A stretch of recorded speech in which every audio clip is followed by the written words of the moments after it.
Welcome to CraftLit, the podcast for crafters who love books. My name is Heather Ordover, and I'm podcasting from where the Delaware River meets the Old York Road, New Hope, Pennsylvania. Episode 540. Yes, now. This episode of CraftLit is brought to you by you. Thank you. Well, hello. How are you? I am well. I am also sneezing like a crazy person because allergies. Yeah. So, you know I'm happy. Hey, at least it's not mosquito bites. So, small favors. I appreciate it. But whoo boy, do I have the episode y'all been waiting for a good long time. For actually a couple of different reasons. One is Helen. Two is Ireland. I'm going to talk about Ireland first. So, if you are on Ravelry, on Facebook, on our annotated audiobook CraftLit group, which you are more than welcome to join. It is currently the only place I go to on social media with any regularity at all. If you've been on either of those places, you have probably seen the announcements that, yes, we do have a CraftLit tour happening. Yes, it is happening next October, so 1 year.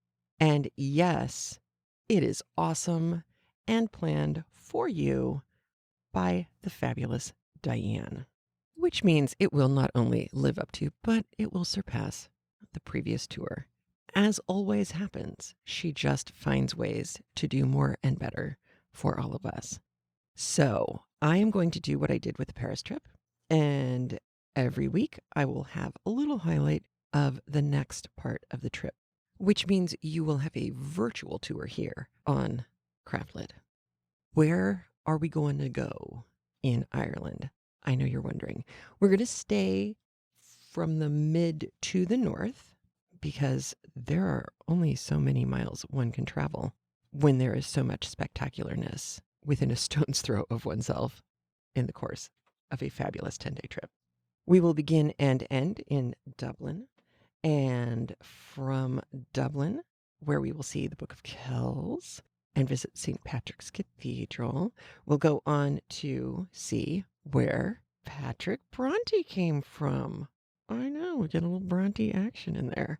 And also get to go to the Linen Centre and Museum. We'll go on to Belfast. We'll go to see Giant's Causeway and Derry. We will check out the Ulster American Folk Park, which is so cool. That night we stay in Donegal, and then we go on to the Carrickmacross Lace Gallery, and we tour around some more, and come back to Dublin, have some time to explore. That's the other thing that Diane does that's so awesome, is she builds in time when we get to someplace new where we can just have some downtime. And if you want to go wander, you get to go wander. And if you want to do something else with other people, you can do something else with other people. There is no shaming on our trips for wanting to go off and, have some you time, because we are us and we understand. It's just one of the many benefits of traveling with CraftLit. It makes me so happy. I'm so excited. So I will be taking each one of these days and explaining them in more detail, and I will be working on my Irish pronunciation, so please correct me when I get it wrong, because I know I will, because my Gaelic is just not that great yet. And also, Thing 2 will be traveling with us. This will be his graduation present as well.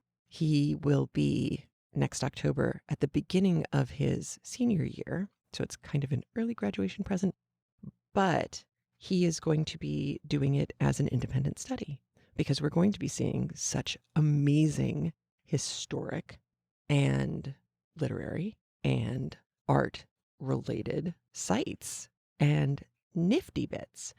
And he is very much the history, literature, and art guy. And I know you're just completely shocked.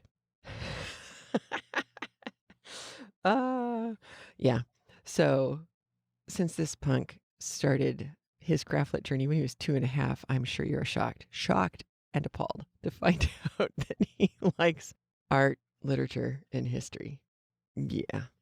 Anyway, he is very, very looking forward to getting a chance to meet you as well. So, yay. Now, how do you get to join us on this trip? I hear you ask. Here's the secret. For a very small $200 deposit right now, you can save a space. And let me tell you, with the world being the way the world is being right now, this kind of matters more than it ever has before, because we have a truly limited number of spaces now on the coach. And we have already gotten more than half of those spaces reserved. So if you are interested, fully refundable $200 deposit saves you a space. You have until June 29th, 2021 to finish paying for your space on the trip. So that gives you some time. It gets you peace of mind that space is reserved for you to join us.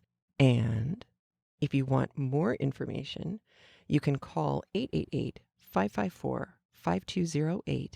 Anyone on that phone line can help you. And let me tell you, Diane texted me and said, CraftLit people have made everyone at Holiday Travel so happy because they finally have phone calls to answer.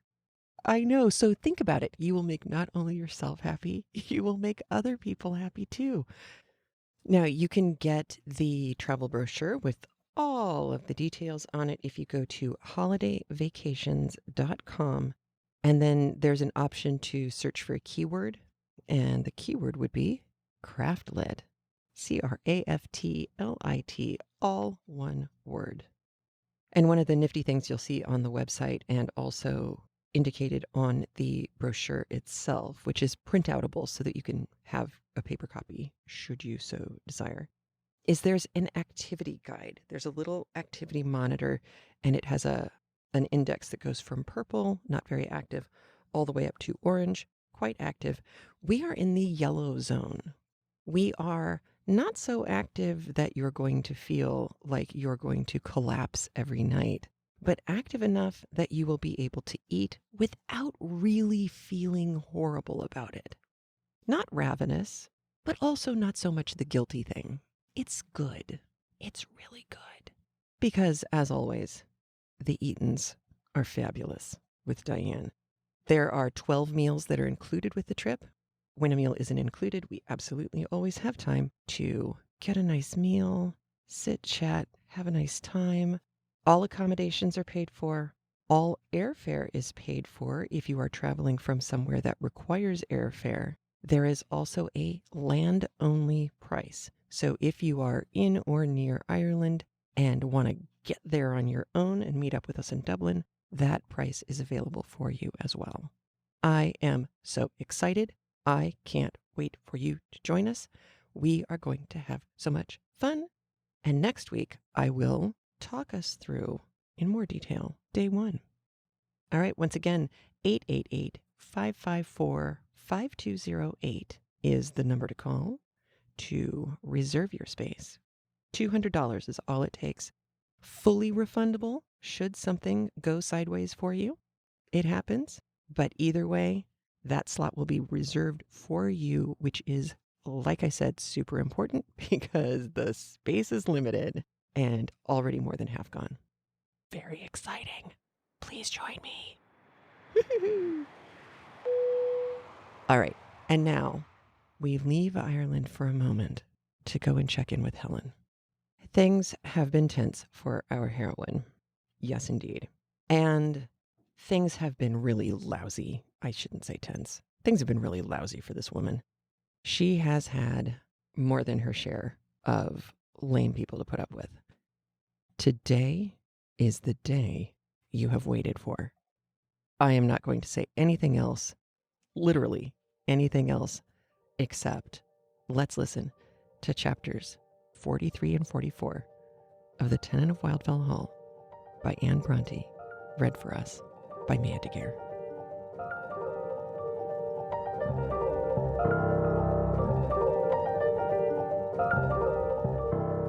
Chapter 43.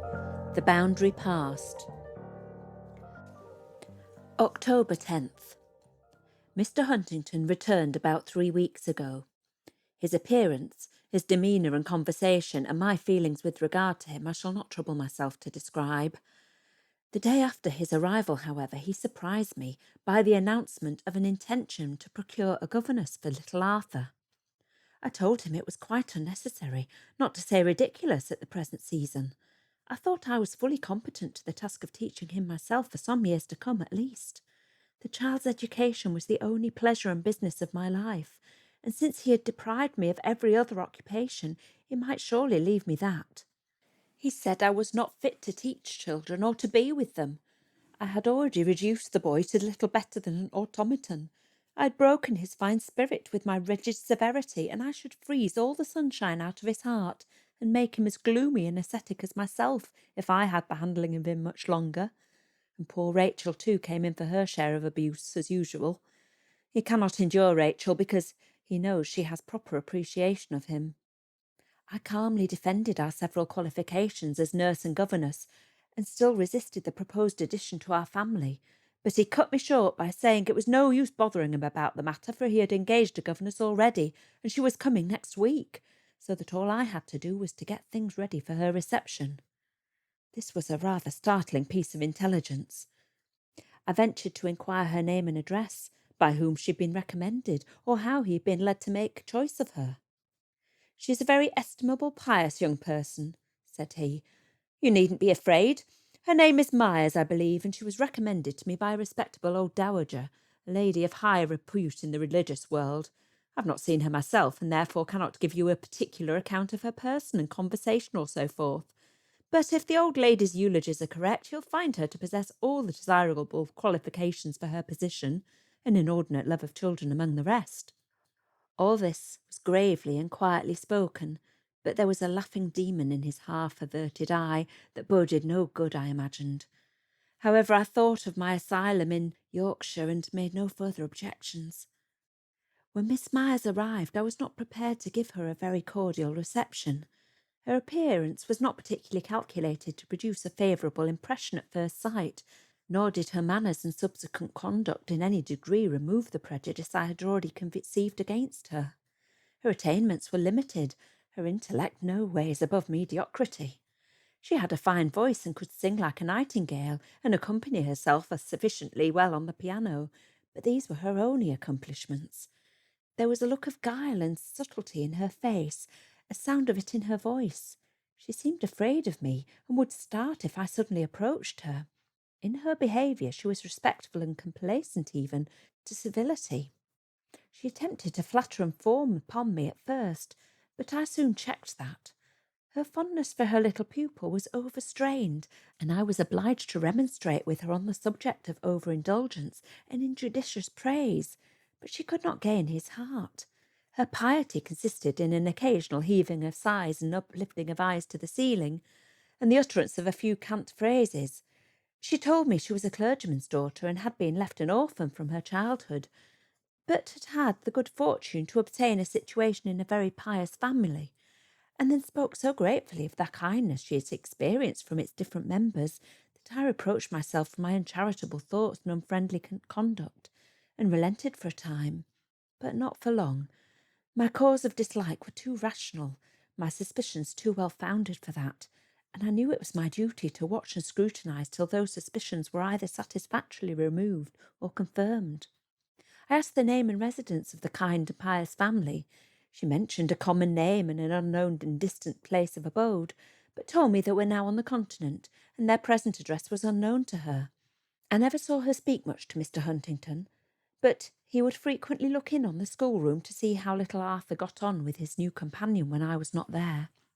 In the evening she sat with us in the drawing-room, and would sing and play to amuse him, or us, as she pretended, and was very attentive to his wants, and watchful to anticipate them, though she only talked to me.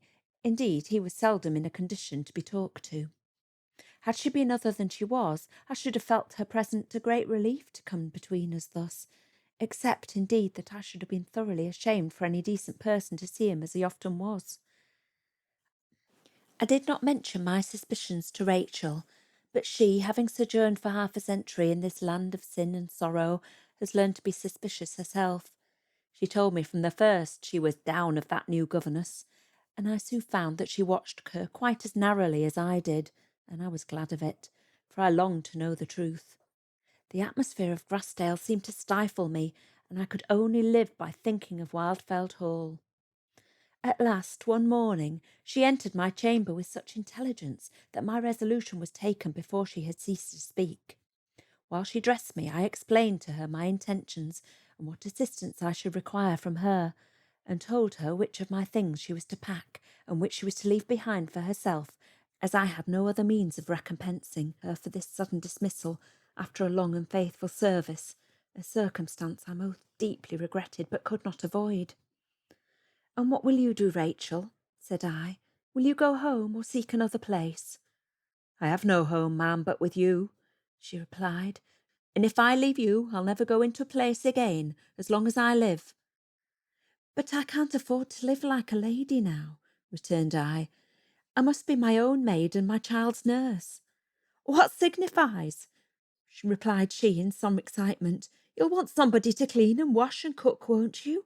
I can do all that and never mind the wages. I've my bits of saving yet, and if you wouldn't take me, I should have to find my own board and lodgings out of them somewhere, or else work among strangers, and it's what I'm not used to. So you can please yourself, ma'am." Her voice quavered as she spoke, and the tears stood in her eyes. "I should like it above all things, Rachel, and I'd give you such wages as I could afford, such as I should give any servant of all work I might employ.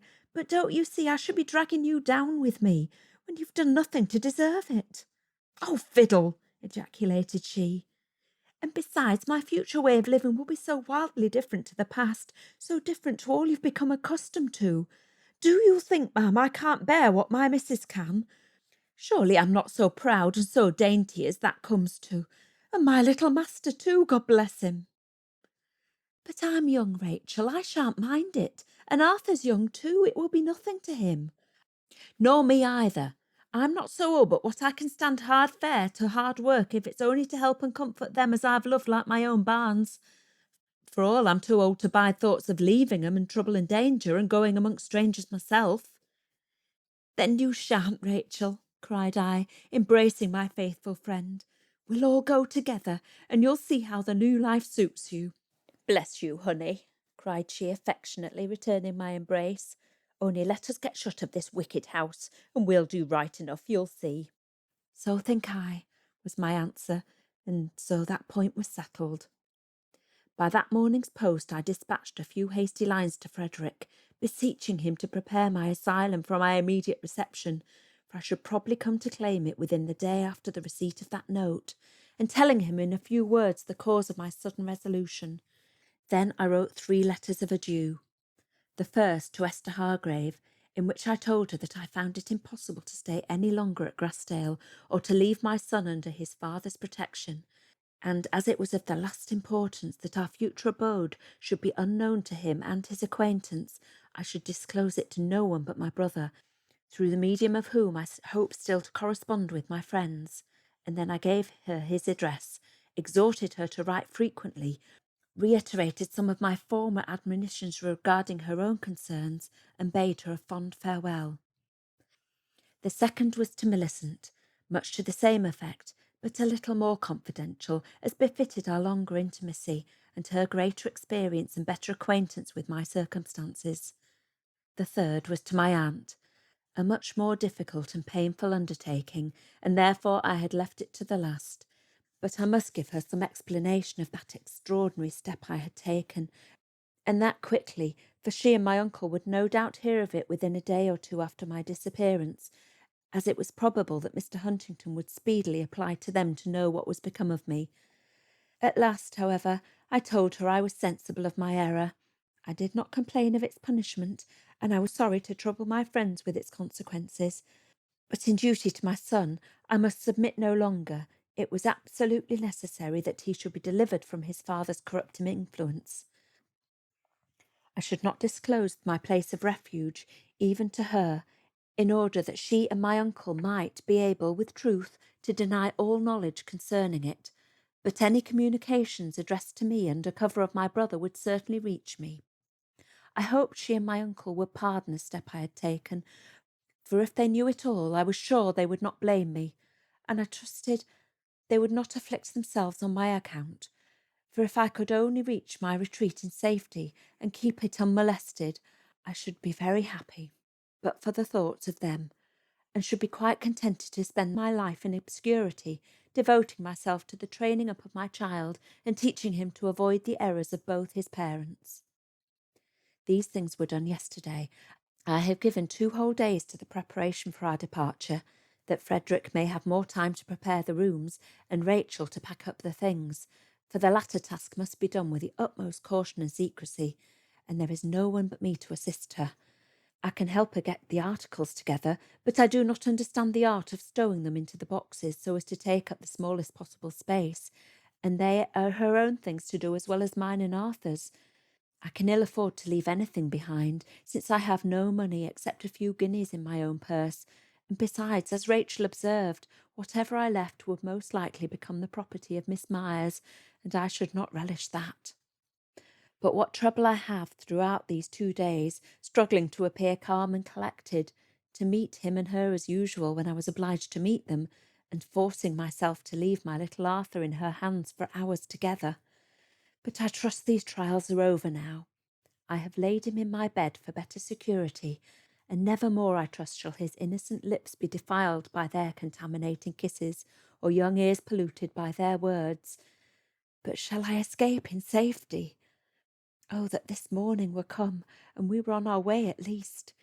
This evening, when I had given Rachel all the assistance I could, and had nothing left me but to wait and wish and tremble, I became so greatly agitated that I knew not what to do. I went down to dinner, but I could not force myself to eat. Mr. Huntington remarked the circumstances. "What's to do with you now?" said he, when the removal of the second course gave him time to look about him. "I'm not well," I replied. "I think I must lie down a little. You won't miss me much." "Not in the least. If you leave your chair, it'll do just as well. Better a trifle," he muttered as I left the room, "for I can fancy somebody else fills it." Someone else may fill it tomorrow, I thought, but I did not say. "There, I've seen the last of you, I hope," I muttered as I closed the door upon him. Rachel urged me to seek repose at once, to recruit my strength for tomorrow's journey, as we must be gone before the dawn. But in my present state of nervous excitement, that was entirely out of the question. It was equally out of the question to sit or wander about my room, counting the hours and the minutes between me and the appointed time of action, straining my ears and trembling at every sound, lest someone should discover and betray us after all. I took up a book and tried to read. My eyes wandered over the pages, but it was impossible to bind my thoughts at their contents. Why not have recourse to the old expedient, and add this last event to my chronicle? I opened its pages once more, and wrote the above account with difficulty at first, but gradually my mind became more calm and steady. Thus several hours have passed away. The time is drawing near, and now I feel my eyes heavy and my frame exhausted. I will commend my cause to God, and then lie down and gain an hour or two of sleep. And then little Arthur sleeps soundly. All the house is still. There can be no one watching. The boxes were all corded by Benson and quietly conveyed down the back stairs after dusk and sent away in a cart to the coach office. The name upon the cards was Mrs. Graham, which appellation I mean henceforth to adopt. My mother's maiden name was Graham, and therefore I fancy I have some claim to it, and prefer it to any other except my own, which I dare not resume. Chapter 44. The Retreat. October 24th. Thank heaven, I am free and safe at last. Early we rose, swiftly and quietly dressed, slowly and stealthily descended to the hall, where Benson stood ready with a light to open the door and fasten it after us. We were obliged to let one man into our secret on account of the boxes, etc.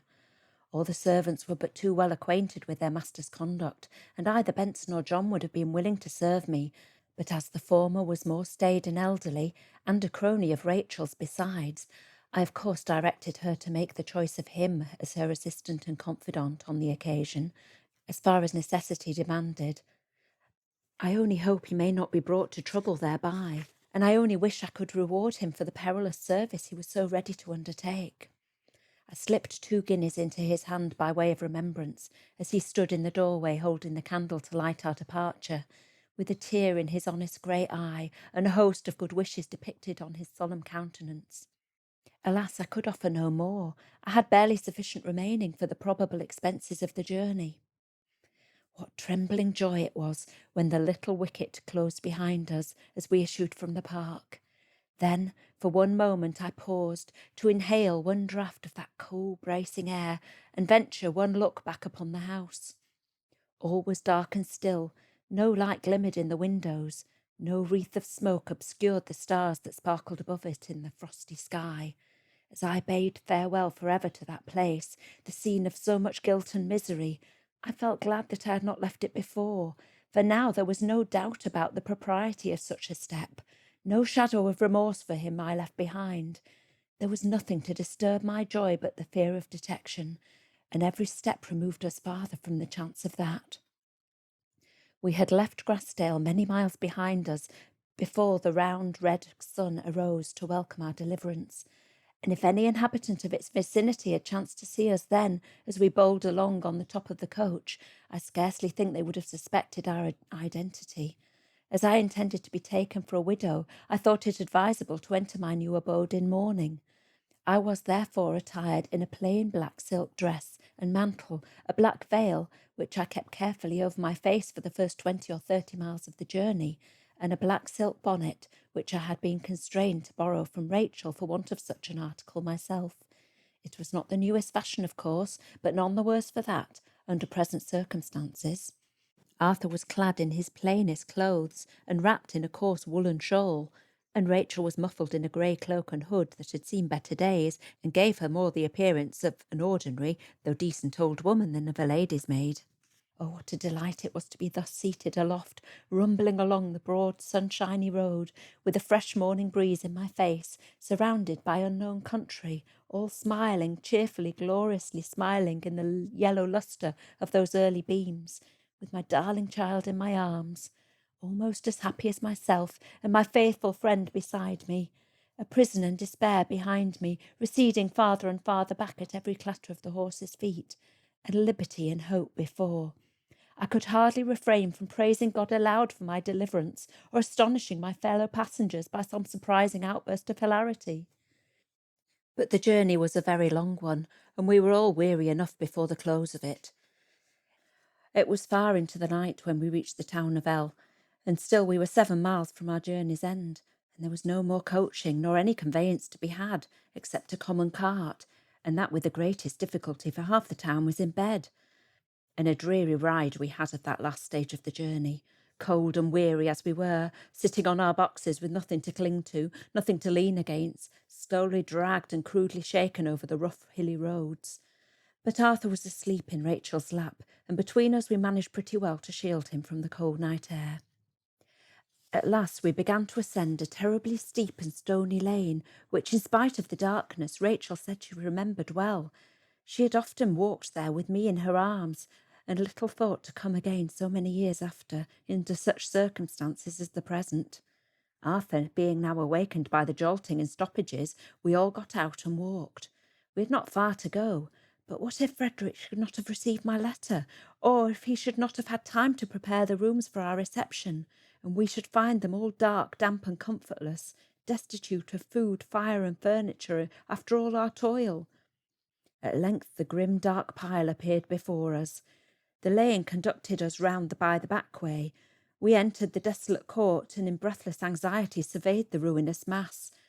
Was it all blackness and desolation? No. One faint red glimmer cheered us from a window where the lattice was in good repair. The door was fastened, but after due knocking and waiting, and some parleying with a voice from an upper window, we were admitted by an old woman who had been commissioned to air and keep the house till our arrival, into a tolerably snug little apartment, formerly the scullery of the mansion, which Frederick has now fitted us as a kitchen. Here she procured us a light, roused the fire into a cheerful blaze, and soon prepared a simple repast for our refreshment, while we disencumbered ourselves from our travelling gear and took a hasty survey of our new abode. Besides the kitchen, there were 2 bedrooms, a good-sized parlour, and another smaller one which I destined for my studio, all well aired and seemingly in good repair, but only partly furnished with a few old articles, chiefly of ponderous black oak, the veritable ones that had been there before, and which had been kept as antiquarian relics in my brother's present residence, and now in all haste transported back again. The old woman brought my supper and Arthur's into the parlour, and told me, with all due formality, that the master desired his compliments to Mrs. Graham, and he had prepared the rooms as well as he could on such short notice, but he would do himself the pleasure of calling upon her to-morrow to receive further commands. I was glad to ascend the stern-looking stone staircase and lie down in the gloomy old-fashioned bed beside my little Arthur. He was asleep in a minute, but weary as I was, my excited feelings and restless cogitations kept me awake till dawn began to struggle with the darkness. But sleep was sweet and refreshing when it came, and the waking was delightful beyond expression. It was little Arthur that roused me with his gentle kisses. He was then safely clasped in my arms and many leagues away from his unworthy father. Broad daylight illuminated the apartment, for the sun was high in heaven, though obscured by rolling masses of autumnal vapour. The scene indeed was not remarkably cheerful in itself, either within or without. The large bare room with its grim old furniture, the narrow lattice windows revealing the dark grey sky above and the desolate wilderness below, where the dark stone walls and iron gate and rank growth of grass and weeds, and the hardy evergreens of preternatural forms alone remained to tell that there had been once a garden, and the bleak and barren fields beyond might have struck me as gloomy enough at another time. But now each separate object seemed to echo back my own exhilarating sense of hope and freedom. Indefinite dreams of the far past and bright anticipations of the future seemed to greet me at every turn. I should rejoice with more security, to be sure, had the broad sea rolled between my present and my former homes. But surely in this lonely spot I might remain unknown, and then I had my brother here to cheer my solitude with his occasional visits. He came that morning, and I have had several interviews with him since, but he is obliged to be very cautious when and how he comes. Not even his servants or his best friends must know of his visits to Wildfell, except on such occasions as a landlord might be expected to call upon a stranger tenant, lest suspicion should be excited against me, whether of the truth or some slanderous falsehood. I have now been here nearly a fortnight, and but for one disturbing care, the haunted dread of discovery, I am comfortably settled in my new home. Frederick has supplied me with all the requisite furniture and painting materials. Rachel has sold most of my clothes for me in a distant town, and procured me a wardrobe more suitable to my present position. I have a second-hand piano and a tolerably well-stocked bookcase in my parlour, and my other room has assumed quite a professional business-like appearance already. I'm working hard to repay my brother for all his expenses on my account. Not that there is the slightest necessity for anything of the kind, but it pleases me to do so.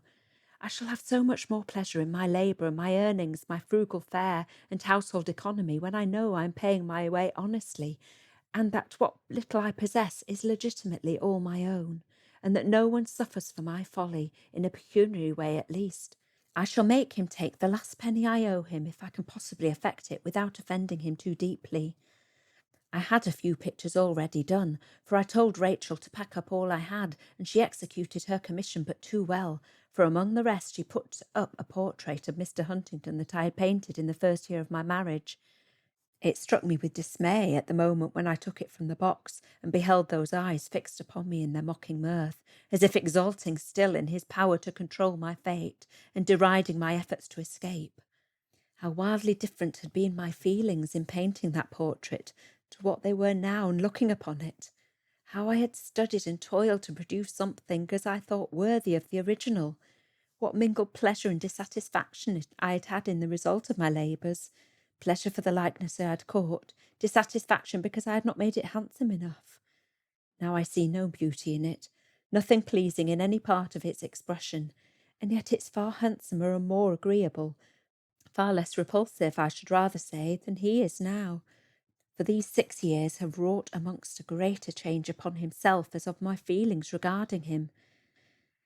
The frame, however, is handsome enough, and will serve for another painting. The picture itself I have not destroyed, as I had first intended. I have put it aside, not, I think, from any lurking tenderness for the memory of past affection, nor yet to remind me of my former folly, but chiefly that I may compare my son's features and countenance with this as he grows up, and thus be able to judge how much or how little he resembles his father, if I may be allowed to keep him with me still, and never behold that father's face again, a blessing I hardly dare reckon on.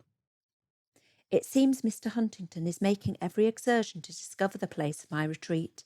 He has been in person to Stanningley, seeking redress for his grievances, expecting to hear of his victims, if not to find them there, and has told so many lies with such unblushing coolness that my uncle more than half believes him, and strongly advocates my going back to him and being friends again.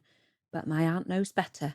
She is too cool and cautious, and too well acquainted with both my husband's character and my own to be imposed upon by any specious falsehoods the former could invent. But he does not want me back. He wants my child, and gives my friends to understand that if I prefer living apart from him, he will indulge the whim and let me do so unmolested, and even settle a reasonable allowance upon me, provided I will immediately deliver up his son. But heaven help me, I am not going to sell my child for gold, although it would save both him and me from starving. It would be better that he should die with me than he should live with his father.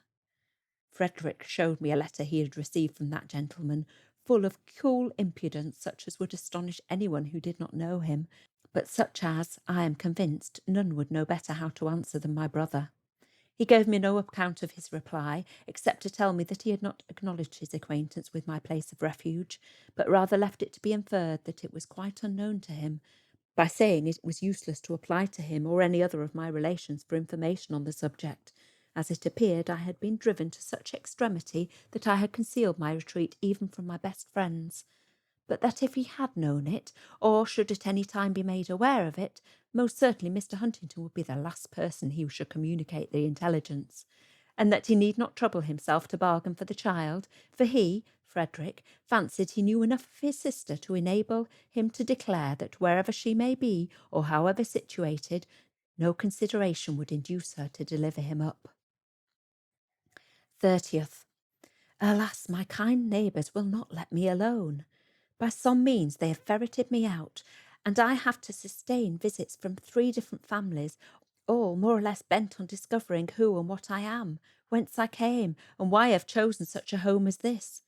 Their society is unnecessary to me, to say the least, and their curiosity annoys and alarms me. If I gratify it, it may lead to the ruin of my son, and if I'm too mysterious, it will only excite their suspicions, invite their conjecture, and rouse them to greater exertions, and perhaps be the means of spreading my fame from parish to parish, till it reach the ears of someone who will carry it to the Lord of Grassdale Manor. I shall be expected to return their calls, but if upon inquiry I find that any of them live too far away for Arthur to accompany me, they must expect in vain for a while, for I cannot bear to leave him unless it be to go to church, and I have not attempted that yet, for it may be foolish weakness, but I am under such constant dread of his being snatched away that I am never easy when he is not by my side, and I feel these nervous terrors would so entirely disturb my devotions that I should obtain no benefit from the attendance. I mean, however, to make the experiment next Sunday, and oblige myself to leave him in charge of Rachel for a few hours. It will be a hard task, but surely no imprudence, and the vicar has been to scold me for my neglect of the ordinance of religion. I had no sufficient excuse to offer, and I promised if all were well he should see me in my pew next Sunday, for I do not wish to be set down as an infidel, and besides I know I should derive great comfort and benefit from an occasional attendance at public worship. If only I could have faith and fortitude to compose my thoughts in conformity with the solemn occasion, and forbid them to be forever dwelling on my absent child, and on the dreadful possibility of finding him gone when I return. And surely God in his mercy will preserve me from so severe a trial. For my child's own sake, if not for mine, he will not suffer him to be torn away. November 3rd. I have made some further acquaintances with my neighbours. The fine gentleman and beau of the parish and its vicinity, in his own estimation at least, is a young...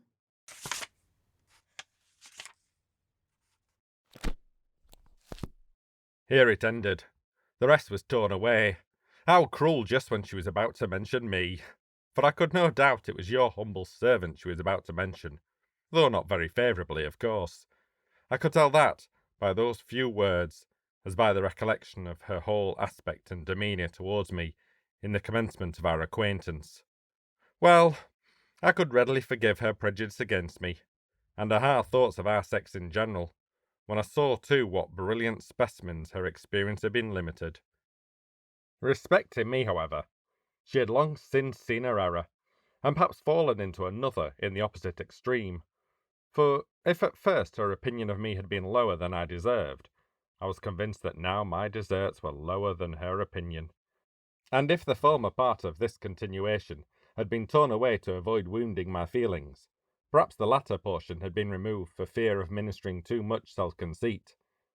At any rate, I would have given much to have seen it all, to have witnessed the gradual change, and watched the progression of her esteem and friendship for me, and whatever warmer feelings she might have, to have seen how much love there was in her regard, and how it had grown upon her, in spite of her virtuous resolutions and strenuous exertions to... But no, I had no right to see it. All this was too sacred for any eyes but her own, and she had done well to keep it from me.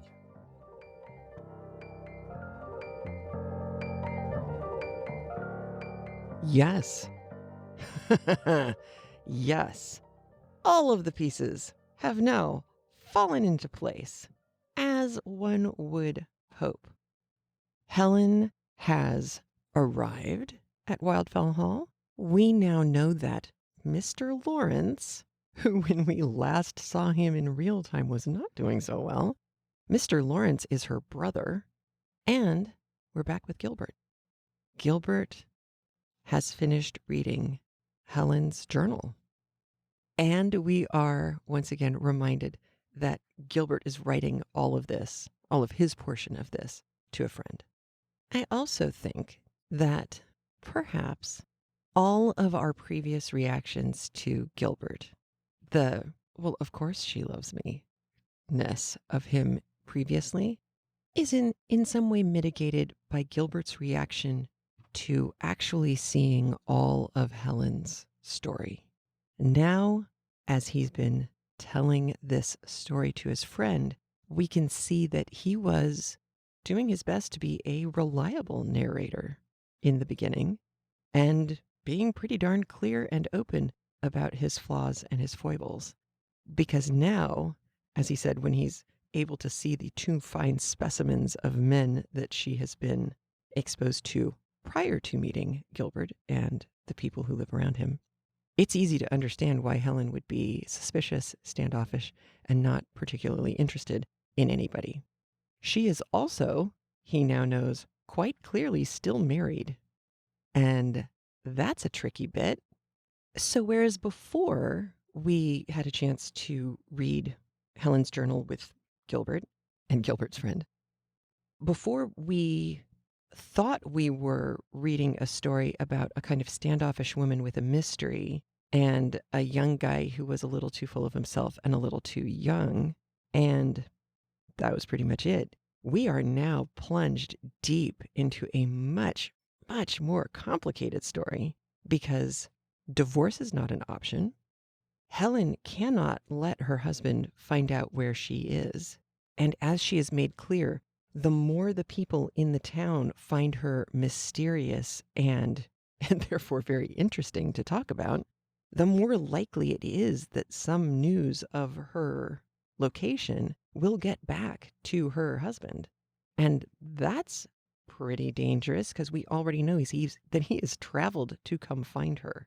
He has been unsuccessful so far, thank God. But he's not averse to coming and grabbing her physically and dragging her and their little boy back home.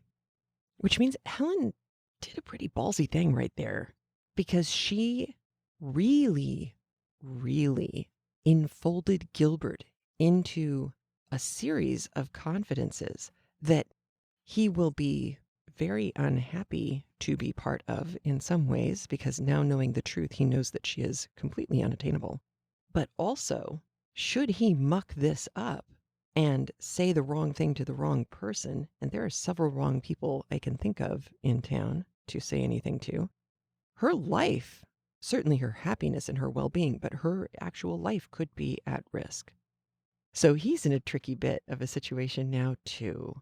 And we have now no indication of what is coming next. Prior to this, when we were reading the journal, we knew where she was going to wind up. We did know she would get away because we've seen her away with Gilbert and everybody. But now it's like watching a DVR or TiVoed show. We have caught up to real time and we can't fast forward anymore. And now we just have to watch and see where Anne Bronte placed the chips as they fall. It's pretty good, right? Were you expecting this to be where it ended for our journal portion? And bookmarks. We are going to have a bookmark exchange. Yes, for the holidays. I am so excited. I will have more actual information for you next week. But this came out of Jennifer and Tracy and some others at our wonderful Thursday night Zoom chat. Links to that can be found on the Facebook group. It's a pinned thingy, a pinned post on the Facebook group. You can get the link there, put in your email address, and then you'll get the Zoom link for Thursday night. It's the same one every week. Anyway, they came up with this lovely idea of, here we are, stuck. The world's weird. Let's do something nice for each other. What could that be? I know, bookmarks. Because we're bookish and we like crafty things. So you could buy one. Sure, you can make one better. You can create whatever. We will handle the matching people with other people and give you an opportunity to do something nice and get something nice in return as well. There will be a form for you to fill out, so you'll enter your address and information, and then we'll be able to contact you directly. Well, Tracy, who is being a princess among women, she is going to find a way to connect you with each other, and then we can have some fun and share pictures and be happy. Yay! I'm very excited. So links will come next week and more deets at that time as well. I hope you're excited too. All right, I'm going to let you go, and you have a great week. Be well, wear a mask, take care of each other. I'll talk to you soon. Bye. If you like what you heard today, please leave a review over at iTunes. Join us on Facebook. Meet up with the knitters on CraftLit's Corner of Ravelry. Stay in the know on Instagram, or add your name to our mailing list, which I promise will never spam you. In fact, you probably want to buy a lottery ticket on any day that you get a message from the CraftLit mailing list, because that'll be a special day. And remember, if your hands are too busy to pick up a book, at least you can turn one on.